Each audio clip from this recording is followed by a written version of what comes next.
above as well as under the water. Sperm whales, schools of mobular rays, blue sharks find rich feeding grounds in the channels between the islands.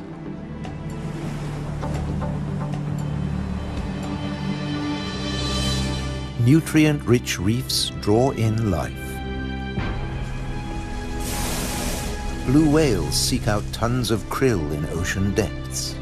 Here, around the Azores, Europe's wild islands.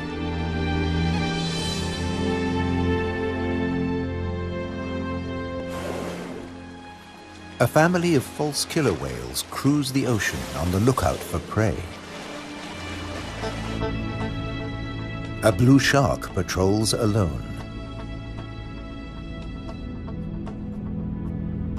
Shoalfish confuse single predators.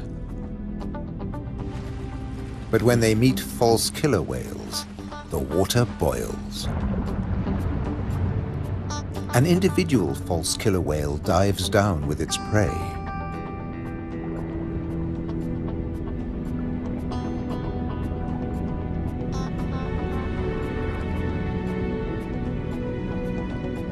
A blue shark comes late to the feast, drawn by scent molecules.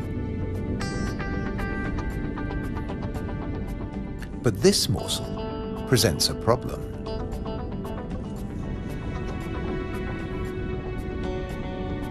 With jaws not made for chewing, it'll never swallow this tail fin.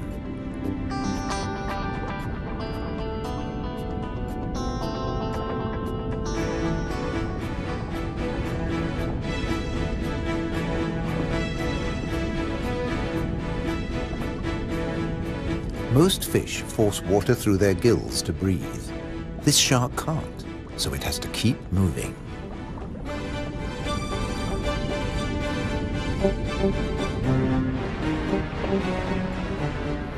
Near the surface, another blue shark is demolishing a tuna. This job its teeth can do: shake and take.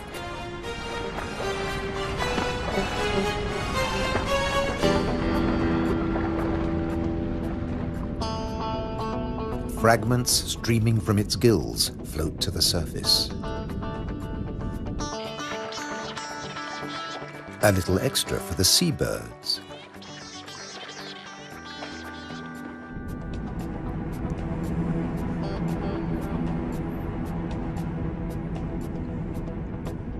Not all the remains go up.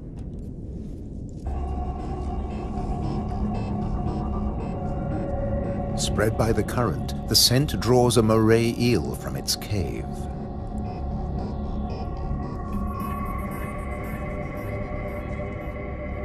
Sea bream, triggerfish, and painted combers are on its tail.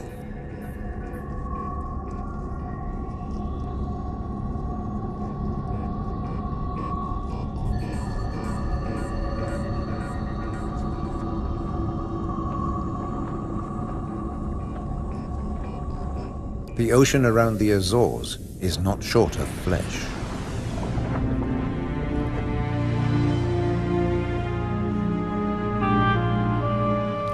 And yet above the water, the islands themselves have no large wild animals. When Portuguese sailors landed on the Azores in 1427, these first humans found no vertebrates at all, except birds and two small species of bat. The birds evolved over time. This variant of the grey wagtail lives only on the Azores.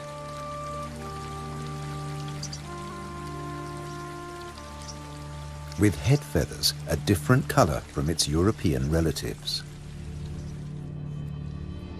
Whole islands have changed too.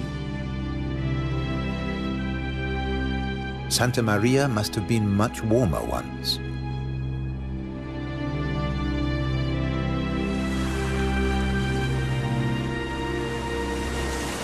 Many of these ocean fossils belong to extinct species that once lived in warmer waters.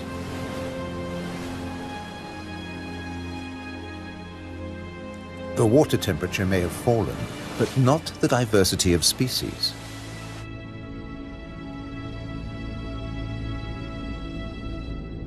After nearly 6 centuries of human habitation, the seas around these volcanic islands are still largely unexplored.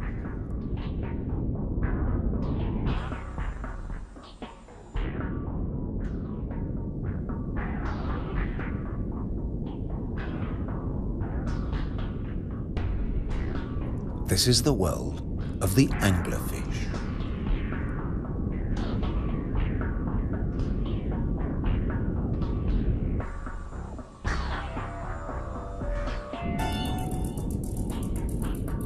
A 1,000 meters down, this pink frogmouth ignores the pressure of 100 kilos per square centimeter. Other deep dwellers are less easy to name.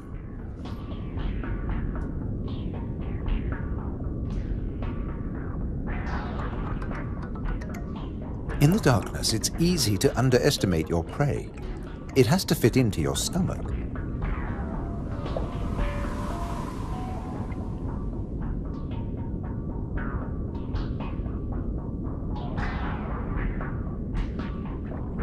The six-gill is one of the largest deep-sea sharks, but at night it swims to the shallows to feed. The spider crab lives in darkness. It has never seen this kind of light. Nor has its coral community. Beyond the scorpionfish and past the deep-sea sponges, there's an unknown world.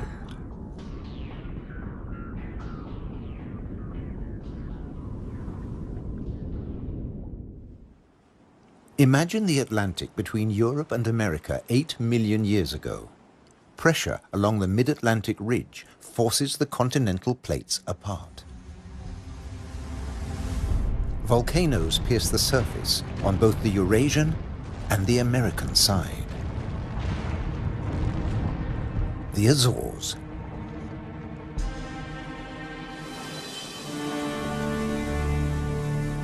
Most of the volcanoes are dormant. Water, not lava, fills their craters.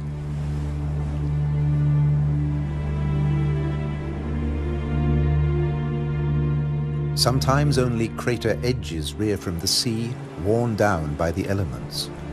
Spawned by the sea, there too they will return. For now, it's craters that dominate the landscape. Gases still escape from fumaroles on some of the 1,700 volcanoes. Heat brings water almost to boiling point.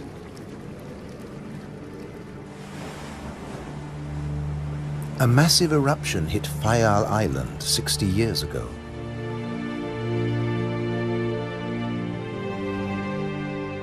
Humans couldn't live in this lunar landscape. Hundreds followed the sun to America.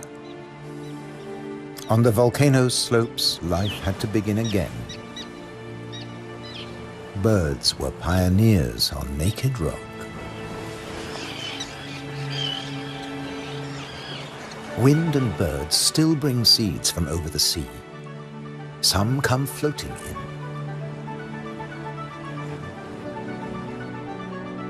Humans brought the Hottentot fig, and plants create the first soil on bare rock.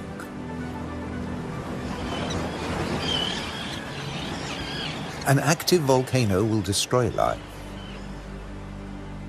Dormant or extinct, it can create it, above and below the water. The underwater cliffs of Formigas are the summit of a volcano. Overall, the waters of Europe's wild islands are home to more than 1,500 species. This is the spiny starfish.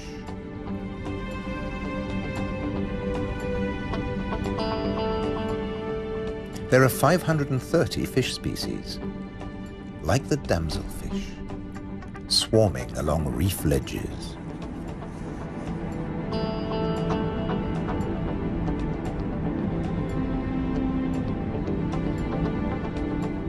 The grouper is a formidable loner. Its giant maws scare off intruders.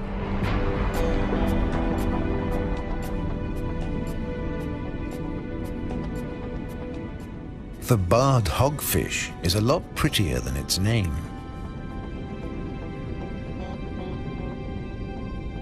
It's a protogynous hermaphrodite like its cousin, the grouper. It starts off female until it reaches a certain length. Then it becomes a male, aggressively defending its territory.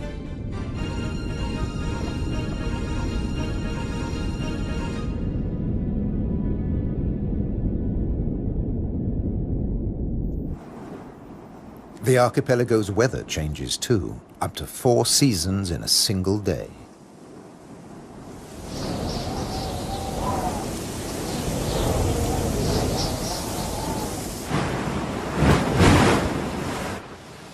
And when the winds blow above, down below, no one is safe. The storm surge tears into the seafloor. But turbulence won't deter European eels from their prey. They're adaptable, living equally happily in salt and in fresh water. This is just swell. Heavy surf stirs up food. For some, that means come out and eat. For others, take cover. The powerful grouper hides in his rock grotto.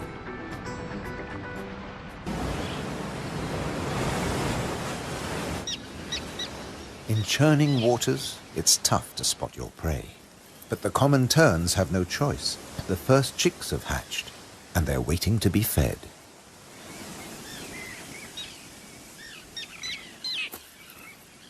Elsewhere, adults are still brooding. The nest, a few pieces of dried grass, hardly visible. The parents sit in turn for 3 weeks. Their beak, both dagger and tweezers, is perfect for catching small fish.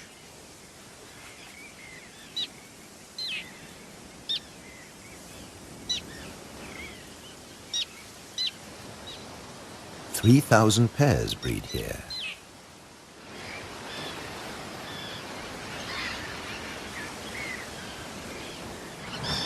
Typically, each couple lays 3 eggs.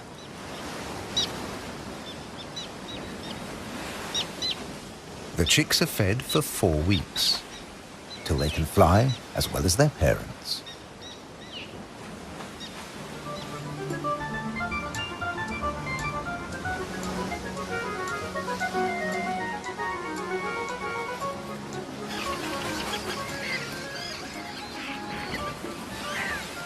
Then they're ready for takeoff on the long journey to South Africa.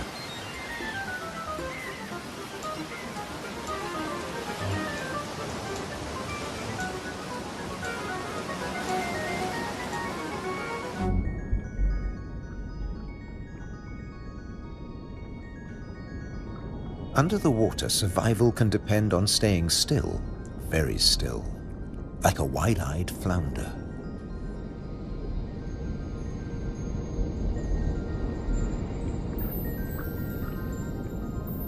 With his general-purpose military markings, the Guinean pufferfish doesn't mind being seen. The Atlantic lizardfish doesn't bother with disguises at all. It simply shimmies into the sand.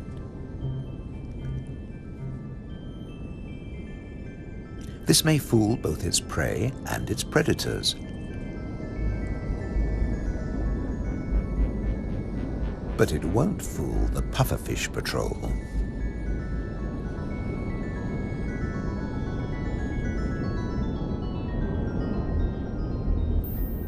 The shamefaced crab folds its pincers to protect its gills and digs itself in.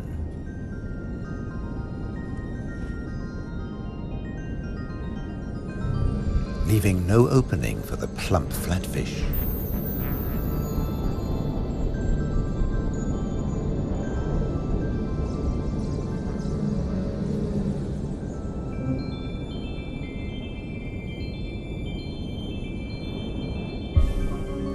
Bye.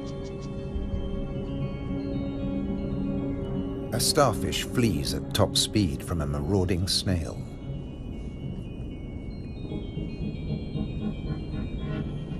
The Triton snail feeds mainly on echinoderms like the purple sea star.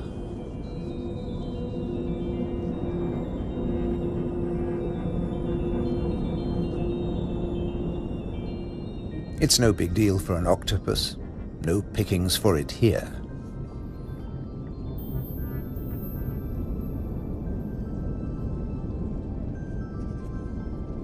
Sacrificing an arm, the starfish gets away.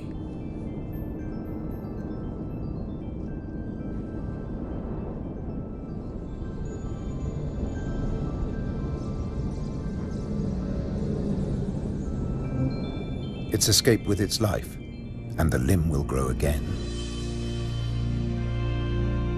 These wild islands in the Atlantic are a freshwater reservoir.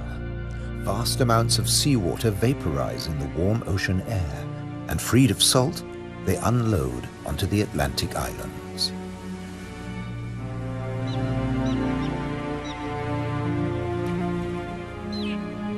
The common tern flies between two worlds, fishing in the sea and in the lakes.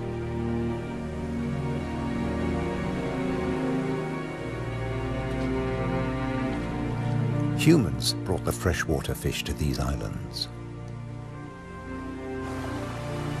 Water flows straight off the impervious lava rock.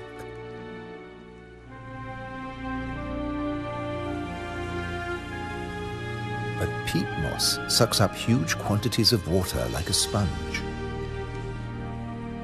taking it in through every surface. Deprived of oxygen, the dead parts of the moss never rot. The extremities keep on growing, and the moss colonizes more and more of the bare rock.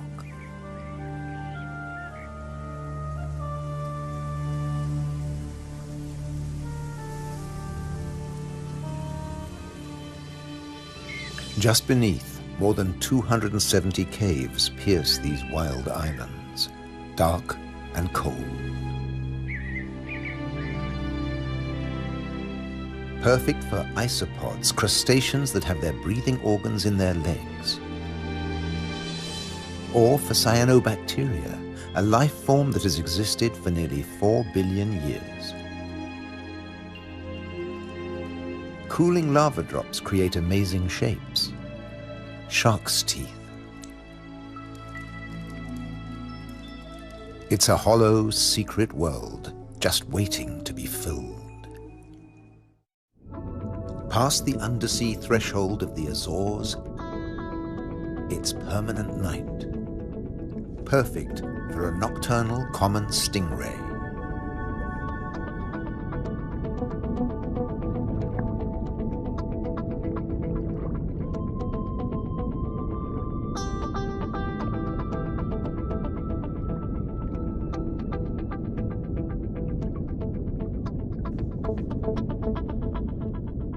It's not alone here.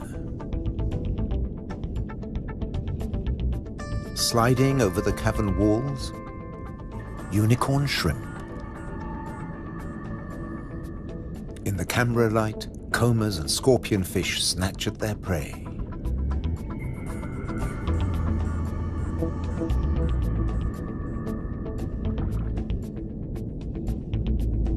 The brown moray eel is cleaning up on the cavern floor. The shrimps come up from deeper waters to spend the winter. For some, it's a short winter. The females packed with blue eggs are especially sought after.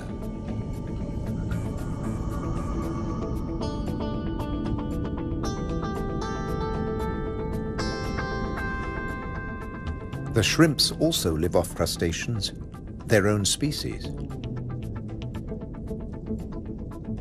What's left of the moray eel's dinner?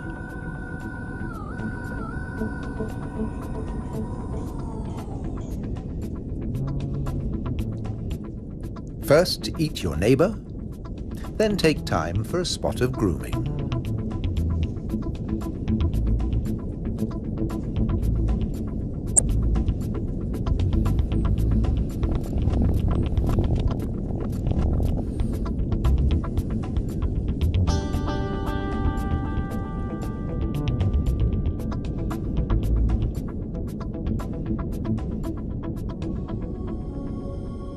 Nearby, on the rocks, an octopus with a human face reaches out.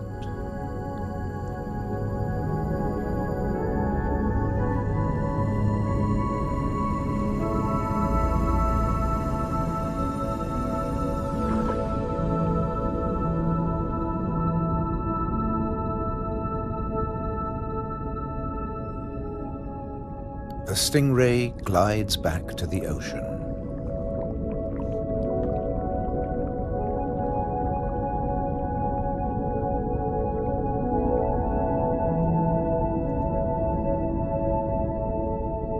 Passing the hundreds of bristleworms growing in front of the cavern.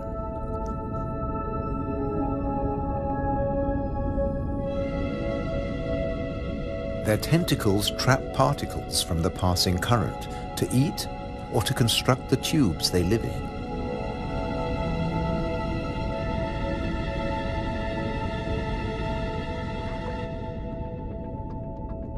Deeper down is a mysterious place, a rare sight in the Azores, a garden of soft corals. They don't make chalk exoskeletons like their tropical cousins.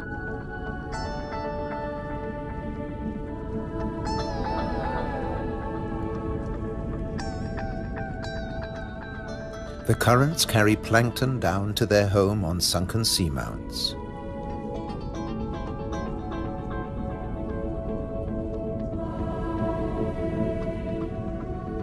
The venomous buried anemone is active only at night.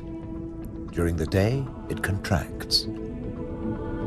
Once, scientists couldn't agree whether corals were plants or animals, so they called them anthozoa, flower animals.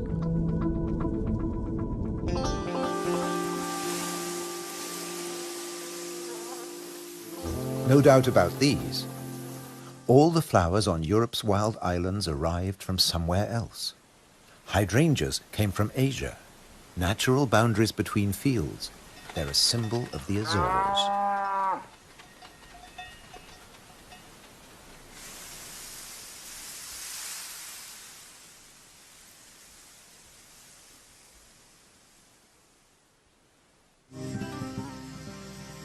Hundreds of stone walls create hundreds of microclimates for the vines the settlers brought in the 15th century.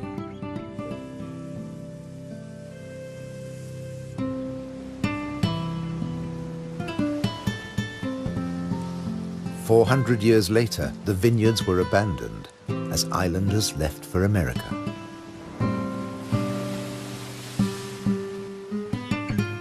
The stone walls became a playground for Madeira lizards.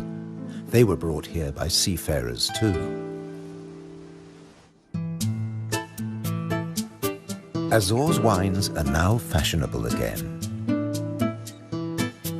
Nearly 1,000 hectares, more than 2,000 acres of ancient vineyards on the island of Pico have been declared a World Heritage Site by UNESCO.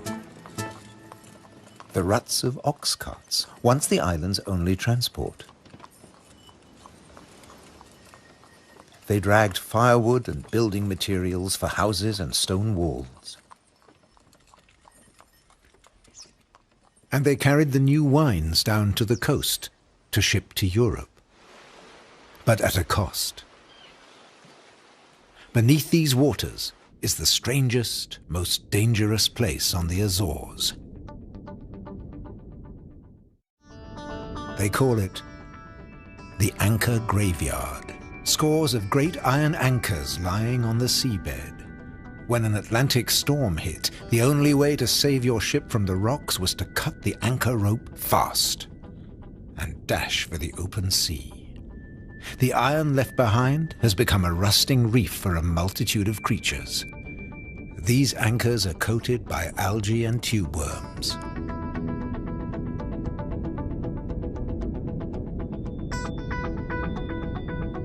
A shark's outline protects hiding fish. The grim-looking sea robin feels its way. The 3 front spines of its pectoral fins have their own receptor cells for finding food. The Mediterranean more's mouth is mournful, but it's miming the call of the sea robin's swim bladders. A common octopus discreetly searches for food. It will fit in anywhere.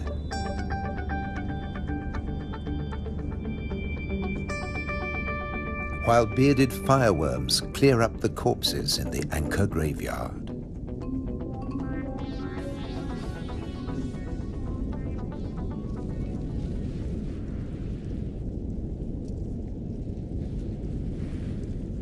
They are the mobile relatives of the immobile tube worms.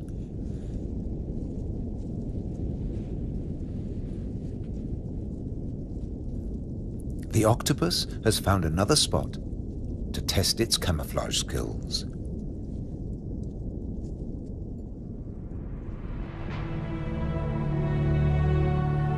Above water too, human presence is everywhere, even in the craters.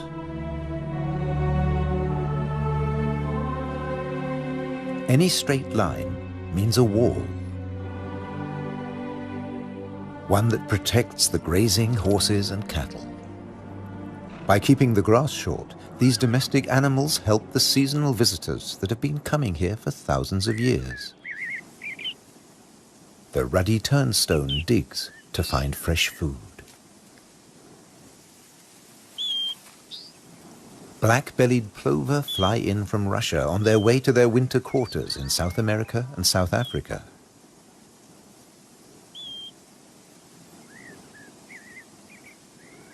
The ruddy turnstone drops in from the Arctic. The northern wheatear arrived from Canada via Greenland. The American pipit drifted in from North America. The blackbird? Well, it's here all year round. It's an endemic variety. The male is darker and glossier than its mainland cousin. Birds have to transport their own weight. A little body can be a big advantage on a long journey. But weight doesn't matter to other migrants. They're supported by water.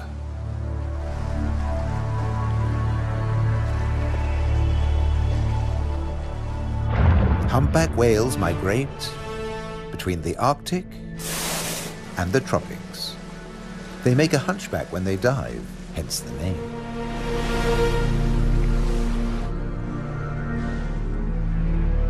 A pod of fin whales, the blue whale's closest relatives. The two species can interbreed. They swim back and forth between Arctic and subtropical waters.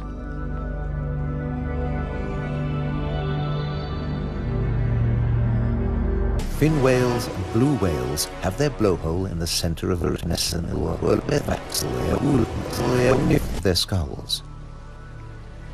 Sperm whales have theirs on the left.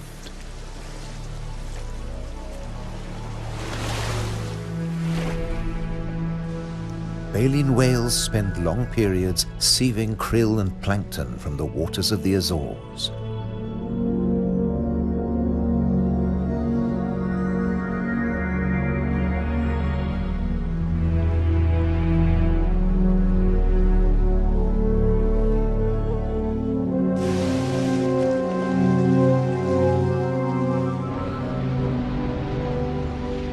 They leave their excreta behind them. It feeds vegetable phytoplankton. Animal plankton eat the phytoplankton, and at the other end of the food chain are fish and the whales themselves. But a great deal of whale food comes from deeper down.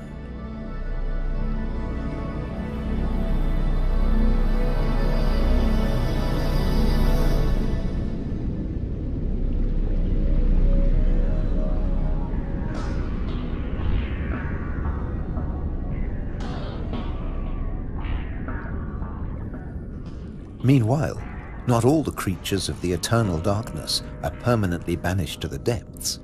Every night, countless organisms leave the realm of the bizarre anglerfish and rise into shallower waters. Colossal amounts of krill join them on the upward journey.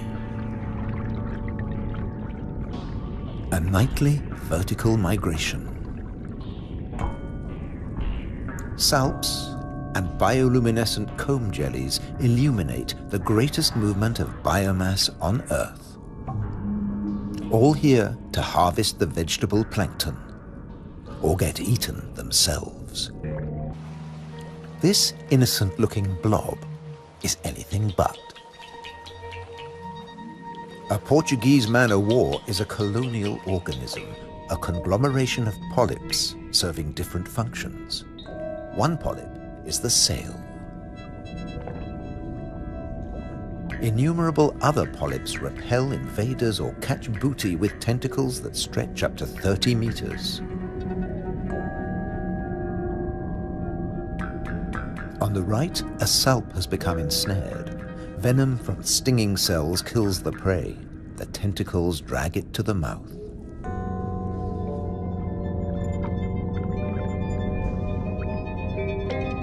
Salps are tunicates or sea squirts, more closely related to us than to jellyfish. Delicate bands of muscle rhythmically contract, pumping water through the salp's body, filtering its food.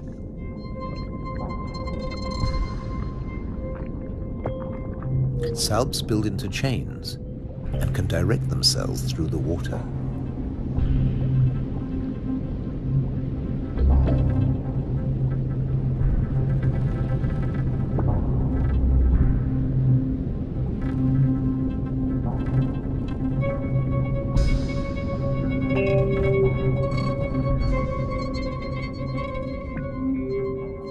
A chain can be up to a meter or longer.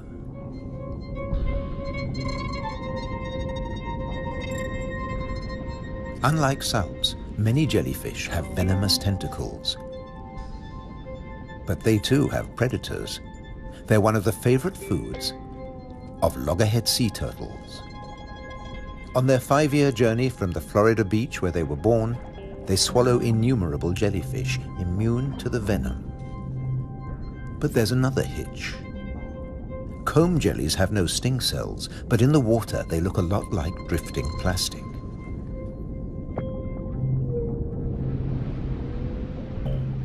And that's the problem. The turtles try to eat plastic, and it kills them.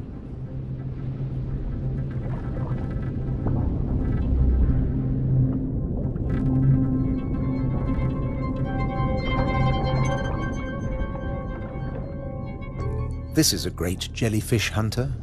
At up to 3 meters in length, the ocean sunfish particularly relishes the Portuguese man-o'-war. But that too catches other jellyfish.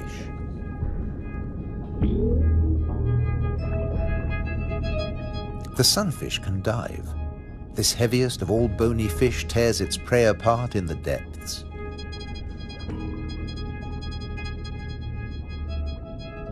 The man-o'-war must stay on the surface, but it's a most effective hunter.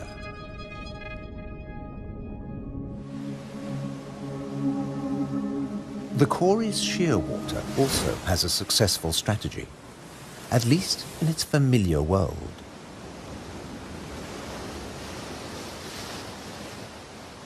It deposits its eggs in niches high on the rocky cliffs. No surf, no high tide can reach its young.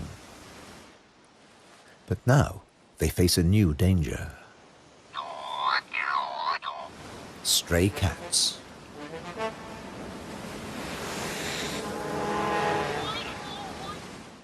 The female shearwater laid a single egg in May.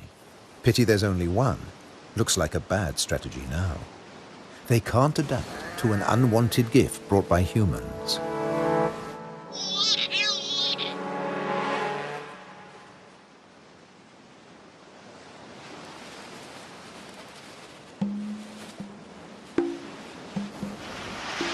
On the island of Corvo, more than 80% of predated chicks are the victims of cats.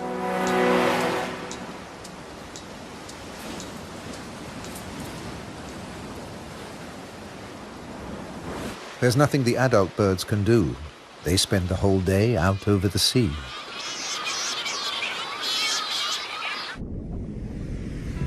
By contrast, periphyton, a mix of algae, bacteria, and microbes, stay where they grow, ruled by time and tide. Some quickly find a home on flotsam and jetsam. Attached and yet mobile, they drift across the ocean. Goose barnacles fix onto hard surfaces. Their cirri grasp plankton from the water. No matter what it's made of, marine debris attracts life forms.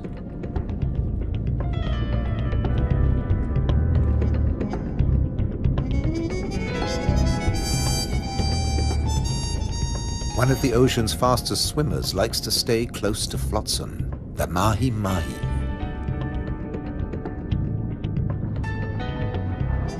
Because floats and buoys provide protection in the open sea.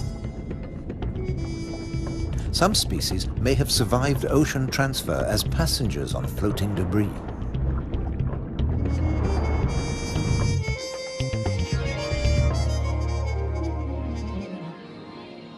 When shearwater breed, dusk brings a deafening chorus. Parent birds calling to their young as they return from the sea.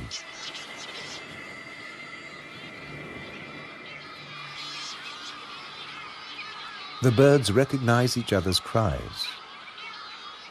75% of all the world's shearwaters breed in gigantic colonies on the Azores.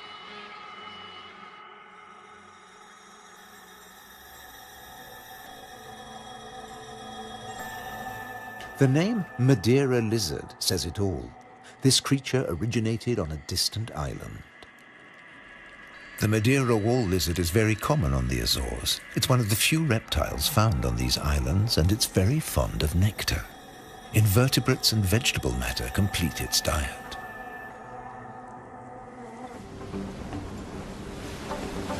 Just across the bay is the domain of a giant. This is the whale shark. The world's biggest fish. That's what 12 meters of muscle and cartilage say about the whale shark. Like mobula rays, it's mainly a plankton eater, but also eats crustaceans and small fish.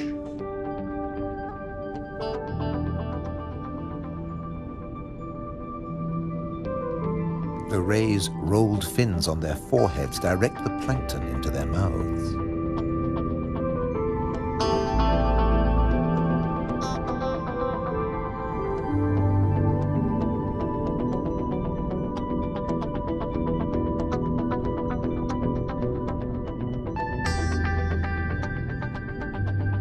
Mobula rays are part of the manta ray family.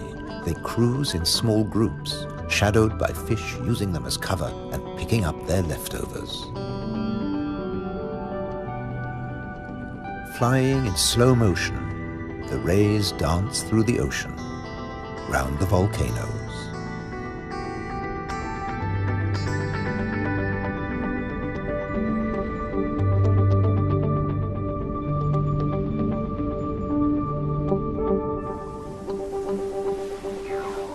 High above, there's something stirring on the cliffside.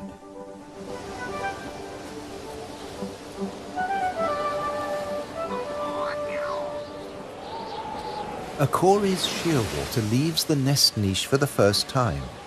He doesn't know a thing about flying, but his parents have stopped feeding him. He has to learn to fly as fast as possible, or he'll never have a meal again.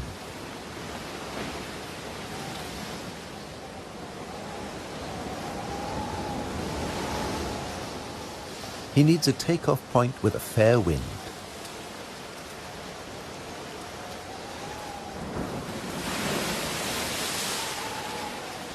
Even on the rocks, he looks unsteady.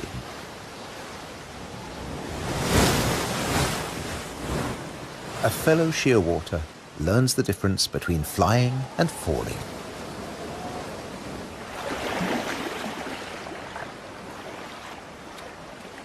If you're already on the surface of the sea, there's nowhere further to fall. But getting aloft is even more difficult.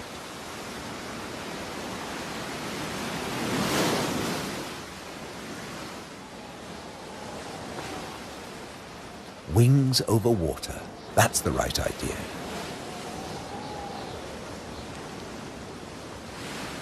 Taking off from the sea in a side wind? Tough even for the experienced.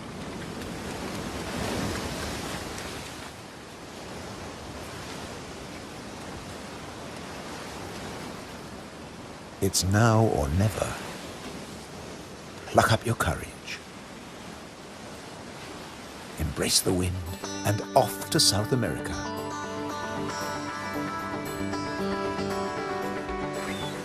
On the Azores, you're either coming or going. In December, with the sheer waters long gone, male sperm whales are returning from their feeding grounds in the Arctic waters. They meet males who were too young to make the journey and mothers with their young calves born while they were away.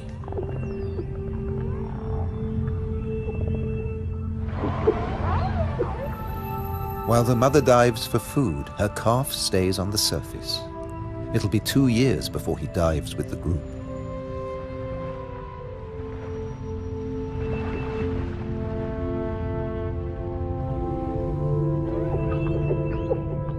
The whales will seek giant squid at a depth of 1,000 meters. At 18 meters and weighing in at 50 tons, sperm whales are the world's biggest toothed whales.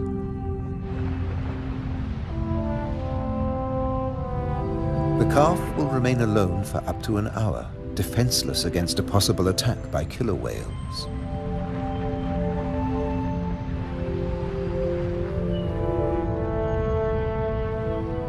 Finally, the group return from the deep.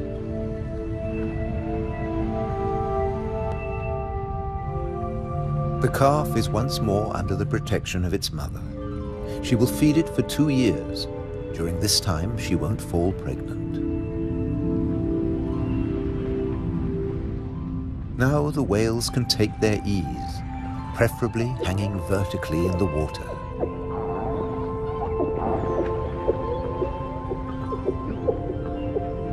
Someday the calf will join the long migration to the Arctic, before returning to Europe's wild islands, the Azores.